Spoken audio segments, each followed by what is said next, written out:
अब प्रधानमंत्री यहां आकर भाषण देते हैं, मगर सच्चाई यह है कि कर्नाटक में पिछले 3 साल जो हुआ, भ्रष्टाचार हुआ, 40% कमीशन लिया गया, वो सब बातें प्रधानमंत्री को मालूम थी।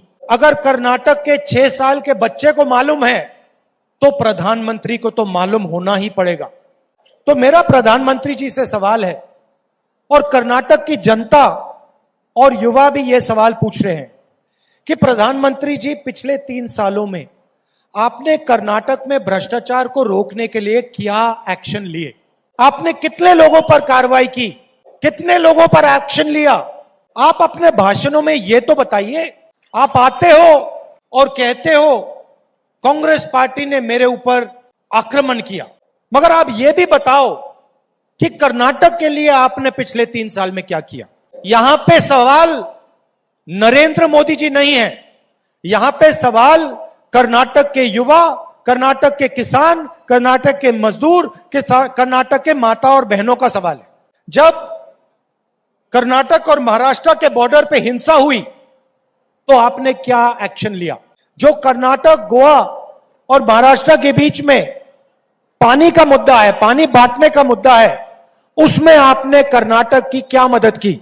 और जब कर्नाटक को कर्नाटक का टैक्स का पैसा नहीं दिया गया, कम दिया गया, तो आपने कर्नाटक के युवाओं की कैसे मदद की? जब कर्नाटक में बाढ़ आई तो आपने क्या मदद की?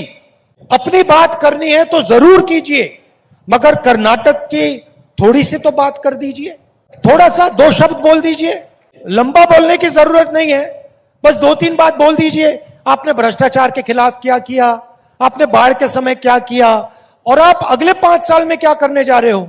एक और छोटी सी बात, हमारी मीटिंग होती है, हमारे भाषण होते हैं, तो हम नेताओं के नाम लेते हैं। जैसे अभी मैंने भाषण शुरू करने से पहले कांग्रेस पार्टी के नेताओं का आदर किया। हम बाकी नेताओं की बात करते हैं, सिद्धरमैया जी की बात करते हैं, डीके शिव कुमार जी की बात करते हैं, खारगे जी की बात करते हैं, परमेश्वर जी की बात करते हैं। आप कर्नाटक में आते हो, अपने नेताओं की बात नहीं करते हो, येदियुरप्पा जी का नाम तक नहीं लेते हो, आप बोम्मई जी का नाम तक नहीं लेते हो। आप थोड़ा सा अपने भाषणों में बीजेपी के नेताओं का भी नाम ले लिया करो, उनको भी अच्छा लगेगा कि प्रधानमंत्री ने हमारा नाम ले लिया।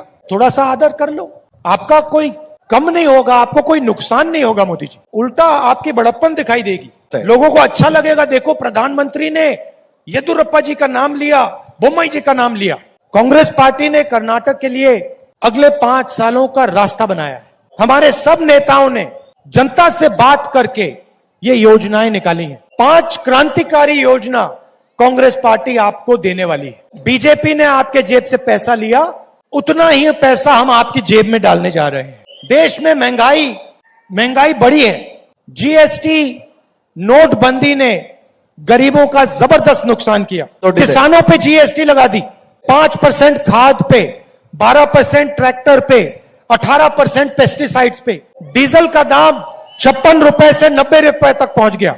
डीएपी फर्टिलाइजर 1000 रुपए से 1350 रुपए हो गया। तो आपने जो सहा है वो हम जानते हैं और समझते हैं, इसलिए हम ये 5 स्कीम लाए हैं। पहले स्कीम को हम गृह ज्योति कहते हैं, गृह लक्ष्मी। गृह लक्ष्मी का मतलब 2000 रुपए हर महीने हर महिला के बैंक अकाउंट में। गैस का सिलेंडर 400 रुपए से 1000 रुपए गया, अब हम आपको 2000 रुपए हर महीने आपके बैंक अकाउंट में देंगे। गृह ज्योति, 200 यूनिट बिजली मुफ्त में हर परिवार को। अन्न भाग्य, 10 किलो चावल हर फैमिली मेंबर को। अच्छा, महिलाओं के लिए एक और मजेदार बात सुनिए। सरकार के आने के एकदम बाद बस में जाने के लिए आपको 1 रुपया नहीं देना पड़ेगा, फ्री में आप जाएंगी। भाइयों और बहनों, नोटबंदी ने करोड़ों युवाओं को बेरोजगार बनाया। युवा निधि स्कीम हर ग्रेजुएट को 2 साल के लिए 3000 रुपए प्रति महीना देगा, और हर डिप्लोमा होल्डर को 1500 रुपए महीने के 2 साल के लिए मिलेंगे। अब मोदी जी, मैं आपको समझाना चाहता हूं कि इन स्कीम्स का पैसा कहां से आएगा। आपने और आपकी सरकार ने यहां पे जबरदस्त भ्रष्टाचार किया। 40% कमीशन आपने हर चीज में लिया। कांग्रेस पार्टी यहां एक ईमानदार सरकार लाएगी। और जो पैसा आपकी सरकार ने चोरी किया था वही पैसा हम इन 5 स्कीमों में डाल रहे हैं। अब देखिए, हमने आपके सामने एक विजन रखा है, दृष्टिकोण रखा है, लोगों को मदद करने का तरीका दिखाया है। बीजेपी को भी, नरेंद्र मोदी जी को भी यह बात करनी चाहिए। हमारी शुरुआत इन 5 कामों से होगी। पहले दिन, पहली कैबिनेट मीटिंग में ये 5 स्कीम पास हो जाएंगे। आपकी शुरुआत कहां होगी? क्या 40% के बजाय आप 60% बढ़ा दोगे? जनता को ये बातें तो बताओ। किसानों के लिए हम कृषि निधि स्कीम ला रहे हैं, 1.5 लाख करोड़ रुपए 5 साल में हम किसानों को देंगे। बजट में से 30,000 करोड़ रुपए हर साल किसानों के लिए जाएगा। और यहां पे जो कोकोनट फार्मर्स हैं और अरेका नट के फार्मर्स हैं, उनको हम एमएसपी देंगे। और जो आज दूध पे सब्सिडी होती है, 5 रुपए की होती है, उसको हम 7 रुपए तक बढ़ा देंगे। अब हमने साफ कह दिया है कि हम ये काम करने जा रहे हैं। पहला कदम हमारे 5 स्कीम होंगे, उसके बाद किसानों के लिए हम इतना पैसा देंगे, सब्सिडी में इतना डालेंगे। हमने साफ कह दिया है। अब बीजेपी को बहाने नहीं बनाने चाहिए। अगली स्पीच में प्रधानमंत्री को 2-3 सवालों के जवाब देने चाहिए। आपने 40% भ्रष्टाचार के बारे में क्या किया? जब बाढ़ आई आपने क्या किया? बेरोजगारी के लिए आपने क्या किया पिछले 3 सालों में? ये आप बताइए जनता को। जनता को यह भी बताइए कि अगले 5 साल में आप क्या करना चाह रहे हो। भाइयों और बहनों, बीजेपी को यह 40 नंबर बहुत अच्छा लगता है। जहां भी ये जाते हैं ये 40 नंबर का प्रयोग करते हैं। हर काम में 40। इनको आप 40 नंबर याद दिला दीजिए।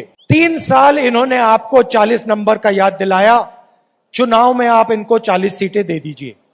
ये जो बीजेपी की सरकार है, 3 साल से जो कर्नाटक में राज कर रही है, ये लोकतांत्रिक रास्ते से नहीं चुनी गई, ये चोरी की गई थी।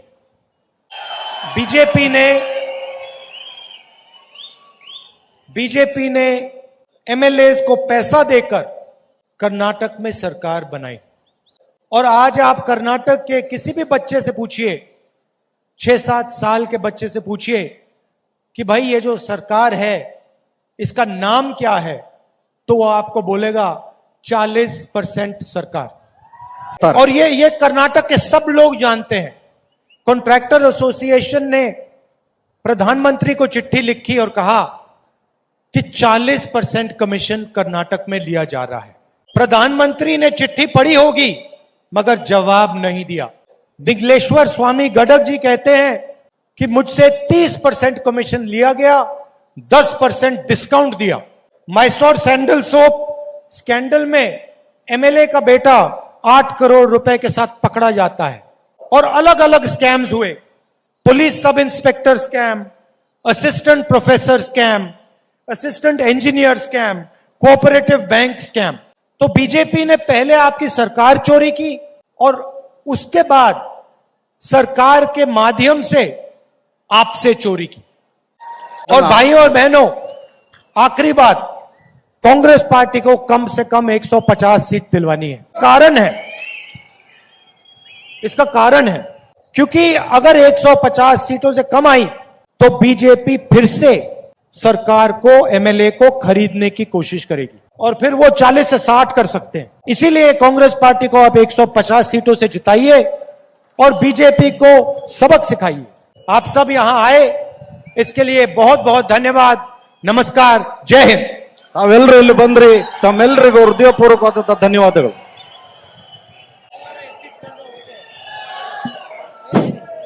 ಆತ್ಮೀಯ ಅರಸೀಕೆರೆ ತಾಲೂಕಿನ ಕಾರ್ಯಕರ್ತ ಬಂಧುಗಳೇ, ಈ ಒಂದು ಅರಸೀಕೆರೆ ಕ್ಷೇತ್ರ ವಿಧಾನಸಭಾ ಕ್ಷೇತ್ರ ಚುನಾವಣಾ ಪ್ರಚಾರಕ್ಕೆ ಸನ್ಮಾನ್ಯ ಶಿವಲಿಂಗೇಗೌಡರು ಕಾಂಗ್ರೆಸ್ ಪಕ್ಷದ ಅಭ್ಯರ್ಥಿಯಾಗಿ ಸ್ಪರ್ಧಿಸಿದ್ದು, ಅವರ ಪರವಾಗಿ ಮತಯಾಚನೆ ಮಾಡಲು ಈ ದಿನ ರಾಷ್ಟ್ರೀಯ ನಾಯಕರಾದಂತಹ ಶ್ರೀಯುತ ರಾಹುಲ್ ಗಾಂಧೀಜಿಯವರು ಬಂದು ಅರಸೀಕೆರೆ ನಗರಕ್ಕೆ ಸನ್ಮಾನ್ಯ ಶಿವಲಿಂಗೇಗೌಡ ಪರವಾಗಿ ಮತಯಾಚನೆ ಮಾಡಿದ್ದಾರೆ.